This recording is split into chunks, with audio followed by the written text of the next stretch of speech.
Ocean of Storms by Brief and Dreamy. Chapter 3.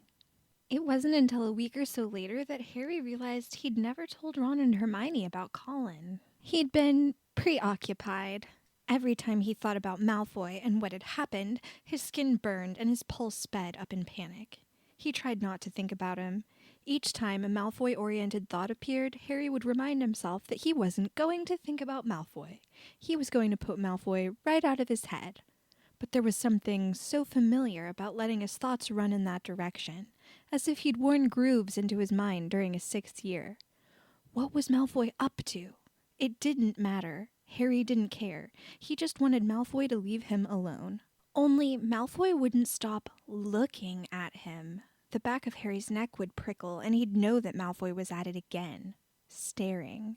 His gaze heated Harry, making him color against his will. He hated it.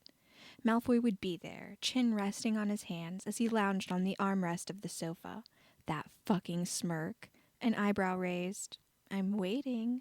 He could keep waiting. Harry wasn't going to do whatever Malfoy expected him to do. Although he could go over and shove him off that sofa, push him down on the floor, and... Harry spent the next week avoiding the Slytherin common room as much as he could, given that he had no choice but to pass through it several times a day. He kept an eye out for that white blonde head, which made avoiding Malfoy easier, but clashed with his resolve not to think about him. He absolutely refused to allow himself any Malfoy thoughts when he was in the shower or in bed at night, or in the morning, or any time he found himself alone. He tried not to lose his mind. It was easier to forget about Malfoy when he was with Meyer. He threw himself into practicing the magic Meyer taught him with such fervor that Meyer suggested he calm down a bit. They were leaving the forest. It was a little over an hour before lunch. Too much passion can be distracting, Meyer said. You think of how you feel about the work and not enough about the work itself. Right, said Harry, scratching his head. So how do I know what the right amount is or what's too much? This is what you will learn in time. Do not worry. Worrying will distract me too, won't it? I can't think about how I feel too much, can't worry too much, can't imagine how I'm going to get anything done at all, to be honest. Meyer laughed. Harry loved making him laugh. It gave him a burst of pride. He grinned, enjoying the way Meyer's eyes crinkled at the corners. When he looked back towards the hill, he spotted Malfoy and Nott descending towards the lake. Nott had his map rolled up under his arm. Malfoy stopped and stared. Looking irritable, Nott grabbed Malfoy's elbow and whispered to him. Malfoy jerked his arm away. Harry cursed to himself, then stepped away from Meyer. Malfoy didn't hide his thoughts. He looked from Harry to Meyer and back again. Eyes narrowed. Harry braced himself, waiting for Malfoy to say whatever vicious, humiliating thing he was going to say, to embarrass him in front of Meyer. And Harry would kill him. He would beat him until there was nothing left but a puddle of snotty git on the grass. To his surprise, Malfoy only lifted his chin, then continued on his way. He looked as if he was going to attack, said Meyer. I know about his family. They fought for the Dark Lord, yes? It was odd to hear Meyer say Dark Lord. For Voldemort, yeah. Harry shifted on his feet, still uncomfortable. I think they regretted it in the end, though. His mother, she turned against him. Saved my life, actually. This is the truth? Harry nodded. He had an urge to say more, to tell Meyer about what had happened in the forest that night. He thought about it a lot. Narcissa Malfoy, the woman who'd threatened Harry's life only a year earlier, who'd given up Sirius, her own cousin, to Voldemort. She'd risked everything for her son, for Malfoy. If she hadn't, Harry would be dead, and Voldemort would rule the wizarding world. Love could inspire even the worst people to make miraculous choices. He couldn't start talking to Meyer about love, though. That would be weird and awkward. Meyer said goodbye for the day, and Harry found himself with a bit of free time. He wandered towards the Quidditch pitch to see what Ginny was doing. The pitch looked great, almost good as new. The grass, which had been scorched and gouged after the battle, spread unblemished before him, an expanse of sunlit jade. He squinted at the sky, noting that the morning's clouds had dispersed. Ginny darted through the air, a vibrant bolt of red, chasing the snitch with Cho. At the far end, Dean hovered by the hoops. Harry couldn't make out the details of the magic he was using, but it was fascinating to watch the paint creeping up the goalposts, covering plain wood with red, green, yellow, and blue stripes. He buzzed with longing and excitement. Ron had talked about organizing Hal's unspecific Quidditch teams. Harry decided to remind him of the idea and see if they could get things organized. A shout of triumph broke the breezy silence, and Harry saw that Ginny had caught the snitch. He applauded, and she looked down and spotted him.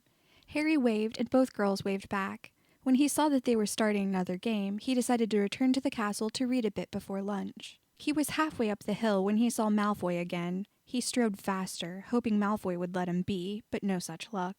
Malfoy was fast. He caught up and fell into step beside Harry, looking smug. "Thought you were going to wait for me to come to you," said Harry, hunching his shoulders. Malfoy snorted. "What's with you and the Auror, Potter? Like them big and brawny, do you?" "Piss off." "A bit old for you, isn't he?" "It's not like that. He's my mentor." "That what you're calling it?" Harry's temper rose. When they reached the top of the hill, he stopped and slid his fingers beneath his glasses to rub his eyes. There had to be some other way to get Malfoy off his back, something that didn't involve touching him, even with a fist. He lowered his hands, and Malfoy's expression made a flush creep up his neck. Hermione looked at books that way. Malfoy was prideful. Maybe he'd stop if Harry embarrassed him badly enough. "Jealous, are you?" As Harry had guessed, Malfoy's lip curled and he crossed his arms. He didn't leave, though. "So you admit it, you fancy him." Harry put as much contempt into his voice as he could.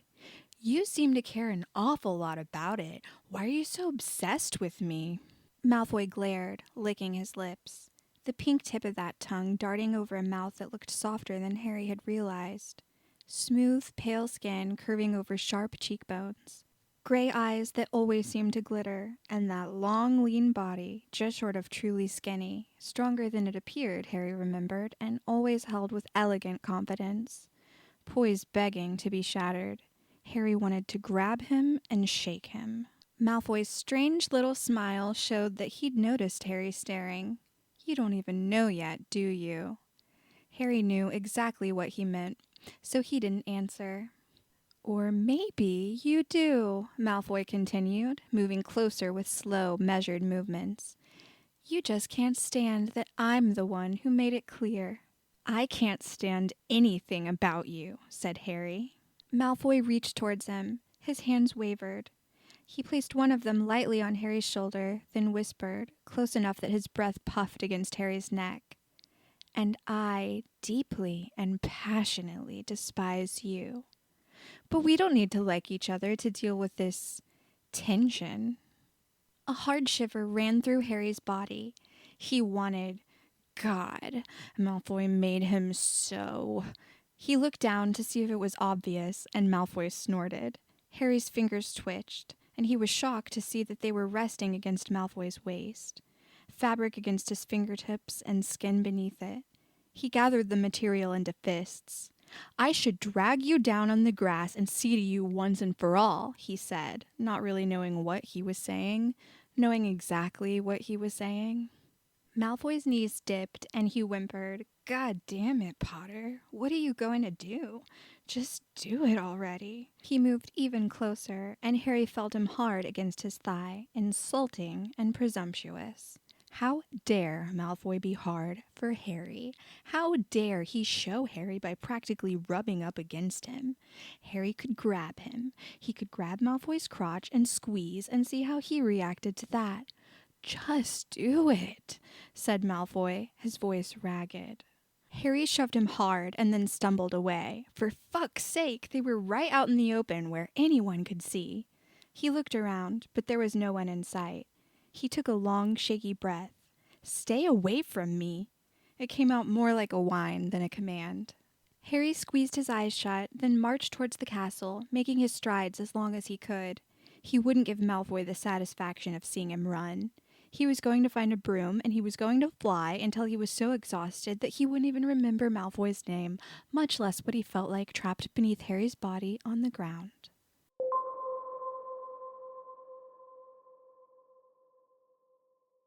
Two hours later, Harry trudged back into the castle with his hair tangled and his face wind-bitten and glowing. Every muscle in his body hummed with use, and he felt more relaxed than he had in ages. He had been practicing feints and had wiped out several times, so his clothes were soaked with mud. He had had just enough time for a quick shower before lunch, and was pleasantly surprised to find that Malfoy didn't intrude into his thoughts even as the water sluiced across his skin. As he entered the Great Hall, he made an effort not to look at the Slytherin end of the table or to pay any attention to Malfoy at all. Instead, he glanced at Dean and Jenny. He and Dean got along as well as usual in the dorm, but as soon as Jenny was in the room, it was like Harry didn't exist, as if he thought Harry might swoop in and steal her away. If Dean thought that, then he didn't know Jenny. She wouldn't be swooped. She was unswoopable. The fact that she was with Dean meant she wanted to be with Dean. Harry hoped Dean figured that out before it irritated Jenny to the point that she dumped him again. He slid in next to Ron.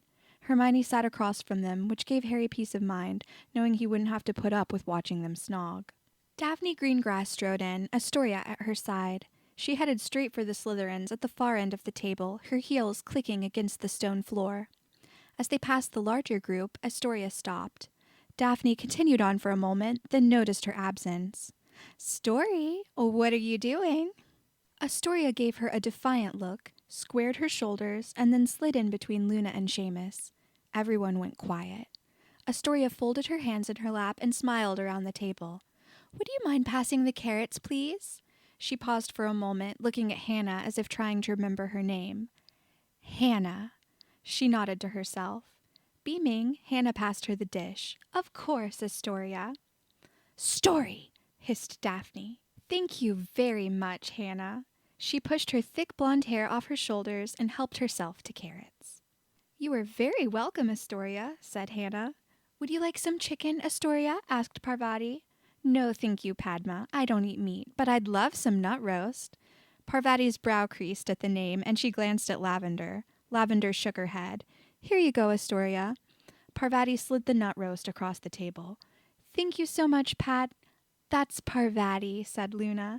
"I think you have her mixed up with her twin." She pointed to Padma, sitting at the other table with Anthony Goldstein, Michael Corner, and Cho. Padma waved. Astoria went bright red. "I'm terribly sorry." "Don't worry," said Parvati. "It happens all the time." "Are you going to stay there?" asked Daphne, arms crossed. "I am," said Astoria. "Fine." Daphne gave Seamus an imperious look. Seamus scooted over to make room for her. She sat down and spoke into her sister's ear. "You're a troublemaker." Astoria raised her chin and took a bite of nut loaf. Harry hadn't realized they served nut roast at Hogwarts. It didn't look very appetizing. "It's no trouble," said Luna. "I think it's very nice that some of the Slytherins are joining us." "So do I," said Hermione. She wore an expression that told Harry she'd decided on a new project. Ron looked like he'd just been diagnosed with dragonpox. "We're just going to have to grin and bear it," Harry told him. "Look at her." He gestured towards Hermione. "The rest of them will be sitting with us too by the end of the week." Malfoy made a scoffing sound, and a shiver swept across Harry's skin. "Stop listening in on our conversations, Malfoy," said Ron. "Keep the volume down, then. This is forced eavesdropping. It's not voluntary," responded Malfoy, then took a bite of his chicken. Harry shot him a glare. Malfoy tried to smirk around a mouthful of food, but ended up looking like he'd eaten something unpleasant. His cheeks went red. It was remarkable how clearly his blushes stood out against his pale skin, and yet his lips were quite pink. Malfoy swallowed, noticed Harry was still looking, and then he gave Harry a look that made Harry turn away very quickly, feeling his own cheeks heat. "Astoria's all right," Harry told Ron. "I don't mind if she sits with us. I like her." "Do you?" said Ron, one eyebrow raised. "Not like that. She's just not like the other Slytherins." "Meaning she's not a repugnant little snot." Harry snorted. "Yeah." He pushed his chips around on his plate with his fork. "She seems all right." "You should eat a bit more," said Daphne to her sister. "You need to keep your strength up." "Stop mothering me," said Astoria. "I'm fine." After pudding had been served, treacle tart with pumpkin ice cream, Harry got up to follow Ron and Hermione. Full of good food, still loose-limbed from flying, he watched lazily as the Bloody Baron floated down the middle of the hall. The ghost swept through the Slytherin end of the table, moved directly through Malfoy. Malfoy made a squeaky surprise noise and almost fell off the bench. Harry grinned. Then he grabbed Hermione's arm, feeling guilty. I forgot. I need to tell you about something. Is it about Malfoy? Asked Ron, scowling. Harry stared at him. What? He looked from Ron's face to Hermione's and back again. How? They couldn't know. Ron raised an eyebrow. You were just looking at him. I thought, it's nothing to do with Malfoy, said Harry, knowing he sounded way too adamant. Okay. What is it then? Asked Hermione. She gazed preoccupied back at the Slytherins still gathered at the table. I can't tell you here. Will you come back with Ron and me? No, I will not. Not until we've sorted that awful place out once and for all. You two will come with me to Hufflepuff. Ron lit up. Will there be cake? He turned to Harry. They always have cake.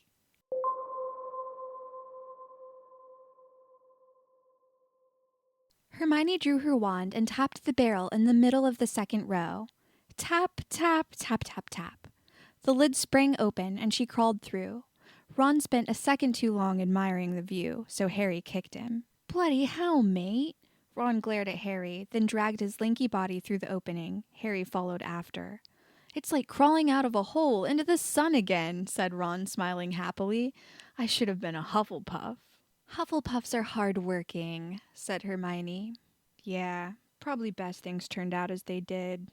Harry took a moment to adjust to the palpable contrast between the Hufflepuff common room and the Slytherin. It was what he imagined it would be like inside a beehive, everything bright and warm and yellow. The air smelt sweet and clean, despite the fact that they were mostly underground, possibly because every flat surface was covered in plants. The round windows at the tops of the walls let in streaks of sunlight. Just being there made Harry feel relaxed and happy, like he belonged. Like he was with family who'd protect him no matter what, which was odd as he hardly knew anyone in Hufflepuff. Neville sat hunched on one of the puffy yellow sofas. I did do it right, he said, looking cross and damp. Harry got a strong whiff of vinegar as they moved past. Helga Hufflepuff. You forget the L sometimes, Hannah fussed over him. Tapped the wrong barrel again? Asked Ron, grinning. Leave him alone, said Hannah. She waved her wand over Neville, and the vinegary smell vanished, leaving his hair and clothes dry. They smiled at each other in a way that made Harry feel wistful. Neville deserved that. He deserved to be loved like that.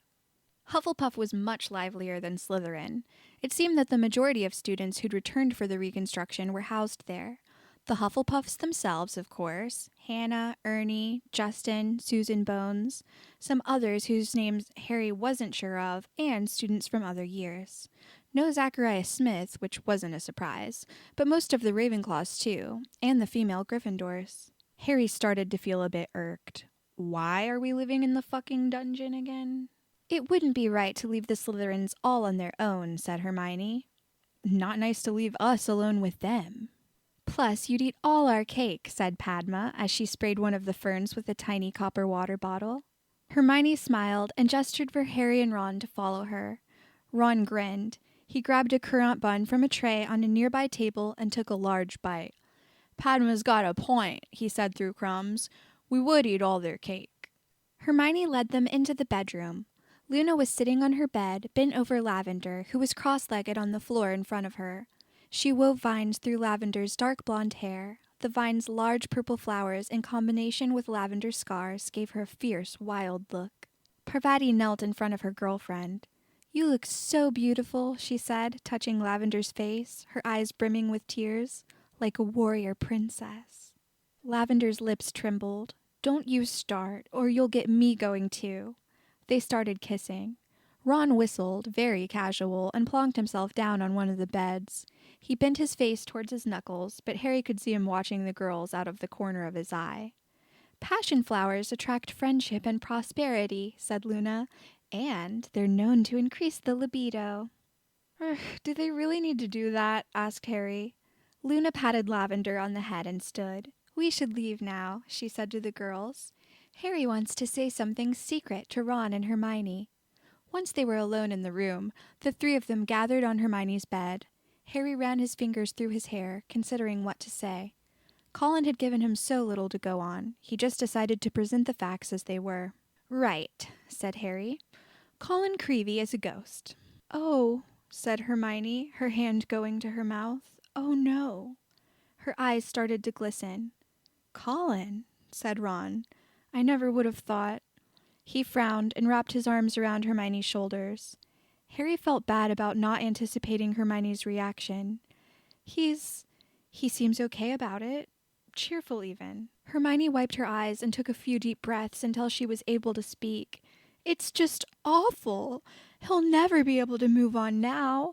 People become ghosts when they can't let go of their lives, when they're obsessed with revenge or unable to accept their death, when they can't let go of their connection to the world. I just don't think that sounds like Colin. Well, said Harry, yeah, he says that it wasn't his choice. Not his choice? Asked Ron. What, like he got stuck? Something like that. And he's not alone. There's some other ghost bossing him around. Sounds like a real git. Colin's afraid of him. Where did you see him? Asked Hermione. He came to me in the dorm room. He thinks I can help them. Well, said Hermione, I'm sure Professor McGonagall... I promised him I wouldn't tell anyone except you two. He was really adamant about that. This other ghost wants it all kept secret. Sounds dodgy as hell if you ask me, said Ron. I don't know, said Harry, but let's keep it between us for now. It's not as if... Well, he's not in any real danger, is he? Being a ghost and all. I've never heard of this before. Spirits being held back in the material world against their will, said Hermione. I'll do some research. She nodded, her sorrow gone now that she had a plan of action.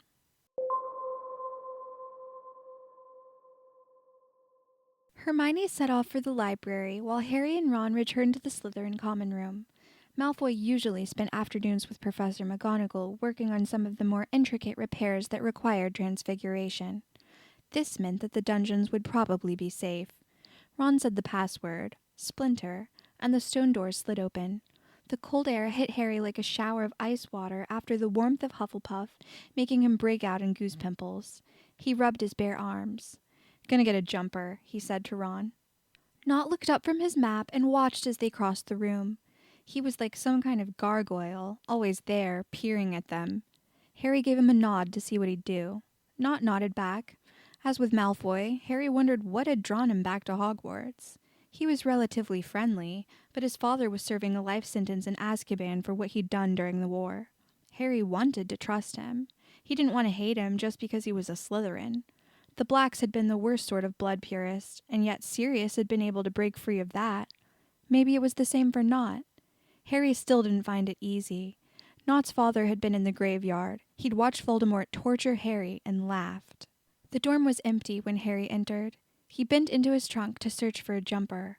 Harry! Whispered Colin. Harry jerked in surprise and hit his head on the trunk lid. Rubbing his head, he straightened up and gave Colin a doleful look. I'm sorry, said Colin, zipping back and forth in agitation. I thought it wouldn't startle you if I whispered. I think it's the sneaking up that makes the difference, not your tone of voice. He grinned at Colin, because he felt guilty for taking so long to talk to his friends. Colin beamed back, which made Harry feel both better and worse. So, said Colin, did you talk to Hermione? Does she know what to do? Because all in all, I've had enough of being a ghost now. Being able to walk through walls was fun for a bit, but once you've done it 100 times, it starts to get boring. And he won't let me talk to anyone but you. And some of the other ghosts, they're scary though, or sad, and I can't really talk to him because... Well, he's not very chatty, if you know what I mean. And he glares at me and tells me to shut my mouth before he spells it shut a lot. Which is funny, because he couldn't, could he? Spell my mouth shut? We can't do magic anymore, can we? Which is another reason why being a ghost isn't much fun. So did you ask her, Harry? Hermione? Is she going to help us? Colin took a deep breath. Harry tried to answer him, but before he could get a word in, Colin was off again. Oh, but there's something else. Myrtle showed me that I can go in the lake, all the way to the bottom. I don't need gillyweed or anything. You used gillyweed in the... Colin, said Harry. Colin frowned. You want me to shut up too, don't you? He looked so crestfallen that Harry tried to pat his shoulder before he remembered that he couldn't. Just let me answer your questions, okay? Yeah. Colin was smiling again. I know I rub it on a bit. Mum used to call me that, in fact, her little rabbit. I miss her. His eyes filled with silvery tears. And Dennis and Dad. I miss them so much." He started to cry. Harry wondered if there was something about becoming a ghost that made you a bit over-emotional. He sat down on his bed, head hanging, and waited for Colin to calm down. Once he no longer heard loud, hiccuping sobs, Harry said, "I did talk to her, and she's going to do some research. I'll let you know, or somehow, I'll let you know if she finds anything useful." "Do you think she will, Harry?" Colin hugged his tiny body. "I never wanted to be a ghost. The ones who chose to stay behind, they're scary. I don't want to end up like that." "We'll figure something out," said Harry, deciding that they would, one way or another. "I promise." Colin beamed. "I knew it! Harry Potter to the rescue!" He spun around the room, arms raised above his head. Harry rubbed his eyes. He hadn't realized how tired he was, and the cold had crept beneath his clothes. "Bye, Harry," said Colin. He swooped up through the ceiling and was gone. Harry gathered the blankets around his shoulders, shivering. He'd lie down, just for a second, until he felt warm again. He closed his eyes. Once they were closed, he didn't feel like opening them again. He yawned and rolled onto his side. He'd just stay like that for a moment. Ron was waiting for him. Just a moment. Something cold, hard, and slimy closed around his ankle. He kicked, but couldn't shake it off. He felt the same sensation around his thigh, then his arm, then everywhere. They were dragging him along the stone towards the water. He fought, trying to find somewhere to hang on, but there was nothing. Water closed over his feet and crept up his calves. He couldn't stop them. They were going to drag him under. A bearded corpse with long, matted hair pressed forward, its face inches from Harry's. Harry struggled harder, needing to get away from that face. It was going to speak, and he didn't want to hear what it would say. Didn't want to hear the words he knew would come. It pressed closer, close enough that Harry could see into the rotted caves where its eyes had been.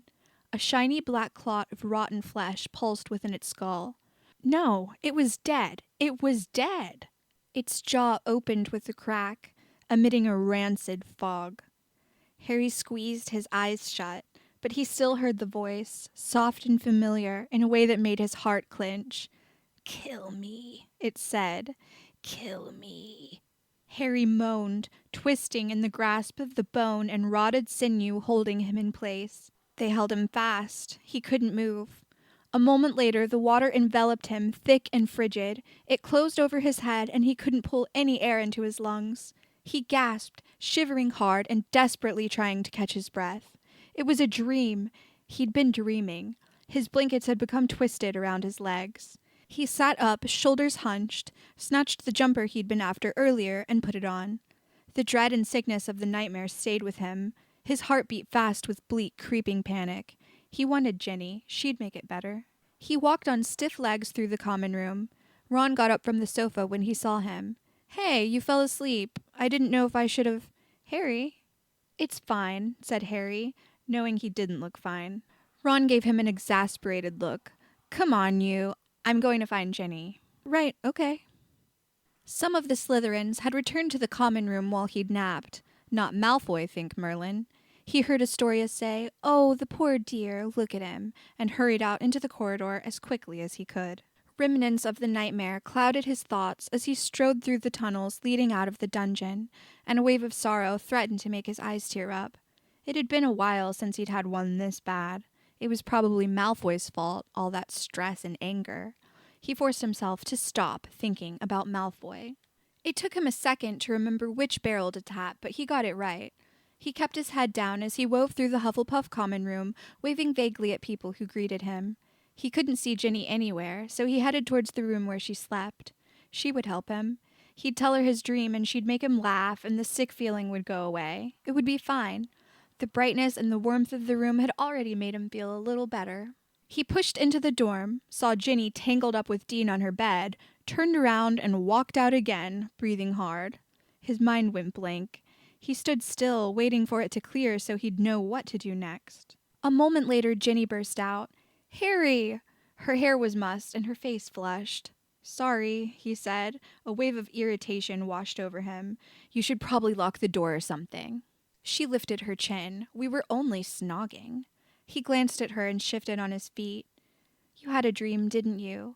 She touched his arm. It's fine, he said, then tried to change the subject. So, boys can go in the girls' dorms in Hufflepuff. How's that fair? I don't know, Harry. Do you want to go for a walk and tell me about your nightmare? Dean appeared in the doorway, his arms crossed. He looked nervously between Harry and Ginny. No, said Harry loudly. No, you get back to... I'm sorry I interrupted you. He backed away, not quite managing to smile. He turned and half ran towards the door. She didn't call him back. His mind stayed empty, but for an unspecific sense of panic and loneliness as he made his way back to the Slytherin common room. Bits of the dream kept flashing through his mind, but it wasn't as intense as it had been before. As he neared the entrance to Slytherin, he paused and leant back against the wall. The cold of the stone seeped through his jumper and coated his skin. He took several deep, shaky breaths, trying to calm down, trying to get back to normal. Maybe that was the problem. Normal wasn't calm. Normal was a state of continuous, underlying unease. He straightened up when the door opened and then froze. Malfoy did the same. Harry couldn't name what passed between them as they stared at each other. A rush of adrenaline sent his heart thumping. He looked at the door to the common room, thinking he could push Malfoy out of the way and flee to safety without it looking like he was doing so. As if he could read Harry's train of thought, Malfoy pushed the door closed behind him.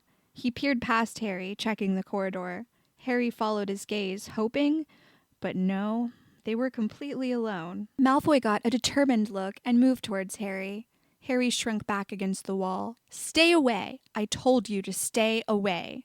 Make me, said Malfoy, and gave Harry a look that sent heat rushing across his skin. I'll hit you, said Harry. I'll break your fucking nose like you broke mine. Malfoy gave a mean little laugh, then snake-like, he struck out and grabbed Harry's collar. He twisted the material in his fist and tugged. Harry stumbled forwards, and something went soft and needy inside him. He hated it. He didn't do anything to stop it. Malfoy's eyes glittered. Come on, Potter. He dragged Harry to the other side of the corridor and kicked open a door Harry had never noticed before. He yanked Harry inside and closed them in together in the dark. Lumos. The cupboard filled with light, centering on Malfoy's face. He pressed his wand against the wall, whispered a spell, and it stuck there, filling the cupboard with a soft glow. Irritably, Harry wrenched himself free. Malfoy was looking at him like... Harry had seen Ron look at steak and kidney pie like that, and he didn't understand what it did to him. That hungry gaze. It made him want to hide. It made him want to strike out. It made him dizzy and breathless. There was nowhere he could hide. He didn't know what to do about the breathless feeling, so he tried to hit Malfoy, a weak, half-hearted punch. Malfoy intercepted it by grabbing his wrist, then forced his arm against the wall above his head. He pressed in close, his breath warm on Harry's face. If Harry struggled, he'd rub against Malfoy. It would just happen. He twisted his hips just a little to see what it would be like, and Malfoy grabbed his other wrist and pinned it above his head as well. Malfoy wasn't much taller than Harry, but he was strong. Harry would have to really struggle to get free. Get off me, he said, voice shaky. You don't want me to, said Malfoy. Don't tell me what I want. Get off me. I want you to get off me. Is that part of it? Asked Malfoy, eating Harry's face with his eyes. Pretending I'm forcing you. Part of what? There. He'd got some bite back in his voice. This. Malfoy slid his hand down Harry's arm, down his chest, his stomach, and then grabbed where Harry was hot and hard. Harry cried out, and then he did struggle, bucking and shoving against Malfoy, trying to pull himself free. Malfoy forced him still again by pressing him tight against the wall. Merlin, he said, breathless. Fuck, Potter, you're... He released Harry's wrists and started fumbling with Harry's trousers. Let me touch you. Arms finally free, Harry shoved him away. Malfoy tripped backwards, knocking over a stack of pails. An old broom clattered to the floor. Imbecile, Malfoy snapped. Harry looked at the closed door of the cupboard. He flexed his fingers. He didn't otherwise move. What are you going to do? Malfoy took a step towards him. Run? Or not? Harry glared, trying to incinerate Malfoy with the force of his gaze. That would solve all of his problems. It didn't work. He wanted Malfoy's body against his again.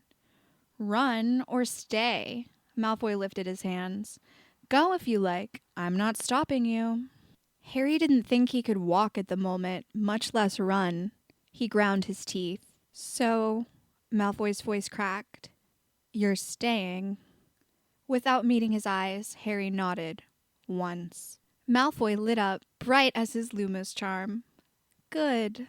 With no idea what was coming next, Harry lifted his chin and met his gaze. Malfoy made a gleeful sound, then flung Harry back against the wall hard enough to make his head snap. Oi! It wasn't too late for Harry to leave. But then, Malfoy was unbuckling Harry's belt and undoing his fly, just like that, and all he could do was watch like a rabbit in headlights. No one else had ever touched him there, while everyone around Harry started pairing off, and he knew Ron and Hermione were doing all sorts of things. He just knew it, even if Ron didn't tell him about it, think Merlin. Harry had started to wonder if it would ever happen for him, if he was doomed to remain some kind of pure, untouched martyr child. But now, Malfoy was wrapping his fingers around his cock, and that was wrong and so dirty, and he was ridiculously relieved that he wouldn't die a complete virgin.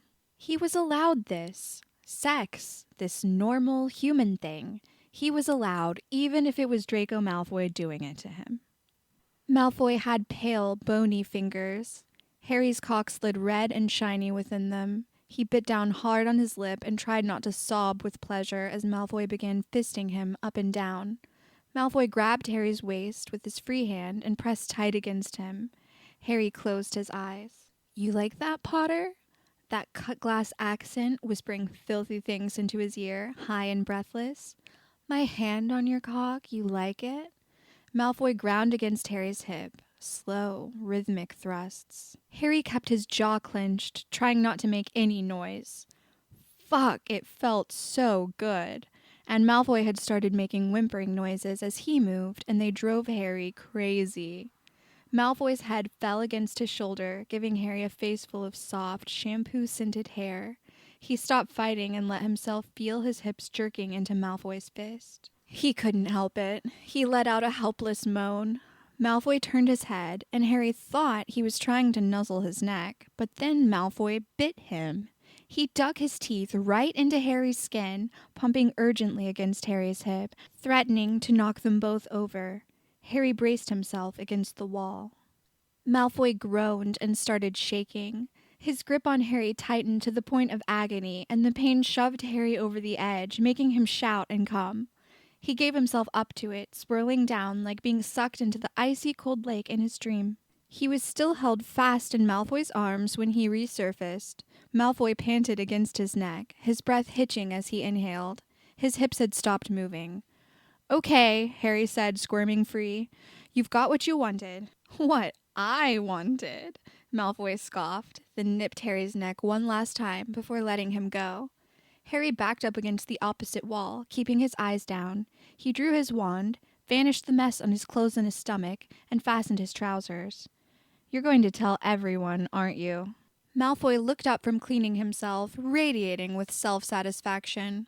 Why shouldn't I? He watched Harry carefully. Now that his sweat had cooled, Harry felt bad in a way that he couldn't identify. Shame, that was it. He felt ashamed, like he'd done something self-indulgent and wrong.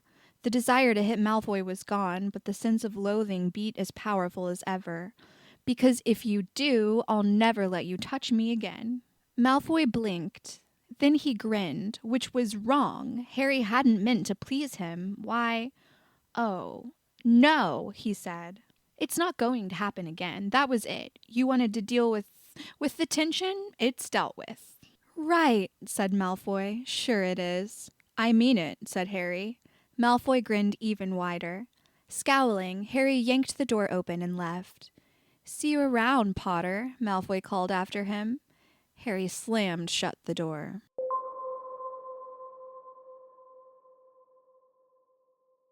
You seem distracted today, said Meyer.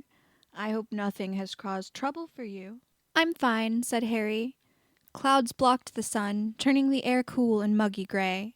Mist clouded the forest. It could have been autumn. Frustrated and irritable, Harry tried to concentrate on what Meyer was saying. "We will separate again," said Meyer, "but if you run into trouble, this time you will... You can make a Patronus, yes? I have heard so." Yeah? Wonderful. Do not hesitate to use it, Harry." As Meyer disappeared through the trees, Harry let himself wonder what it meant to feel such warmth and longing for someone he barely knew. Sometimes he'd think about Meyer and get sick with fear that something would happen to him, that he'd get hurt on a mission and never come back. The thought of it made him cold and shaky. He cast a spell to check for traces of magic. The forest was saturated with magic, of course, but certain spells could pick up one magic in particular. He thought, not for the first time, how much easier the previous year would have been if he'd known half the things Meyer was teaching him now. Then he pushed that thought away, because it was pointless. That year was over. He still had to remind himself of this from time to time. Voldemort was gone. It was like feeling the soft, bright lick of the sun on his skin after having been trapped beneath storm clouds for as long as he could remember. He cast the spell again. Vestigium. A cloud of colorless vapor poured out of his wand and spread through the air. Harry watched it, checking for any change in color or texture. There, off in the distance, a soft glimmer. He'd have missed it if he hadn't been looking so carefully.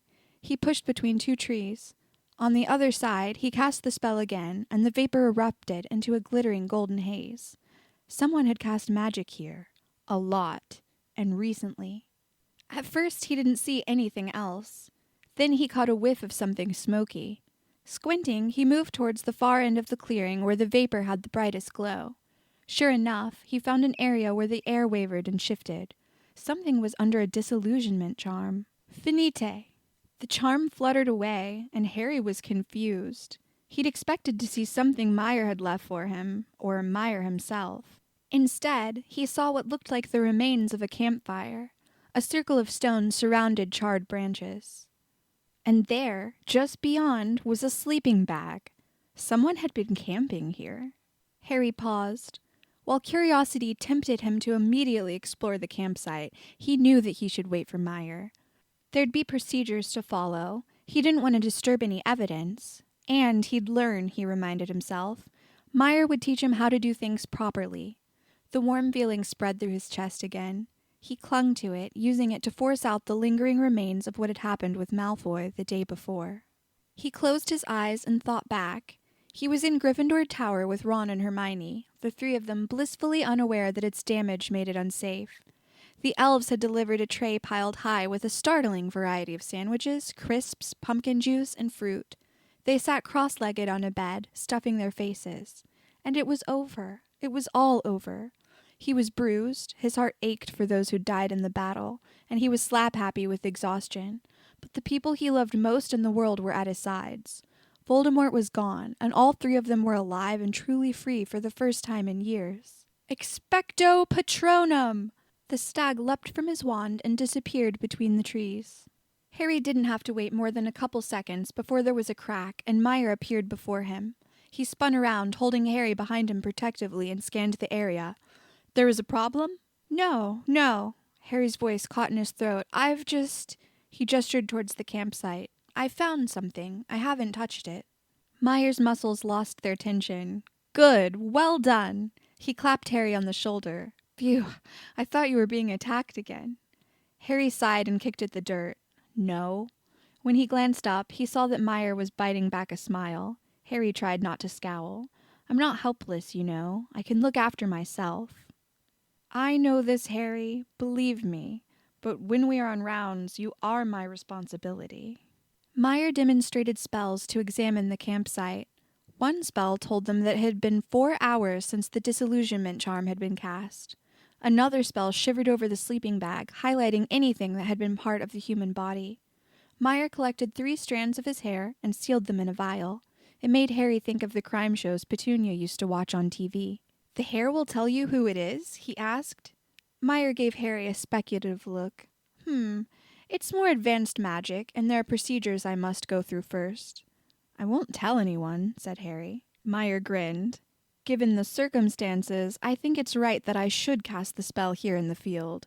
We're on the grounds of a school, after all, and if the hair belongs to someone who could be a threat, we need to know right away, yes?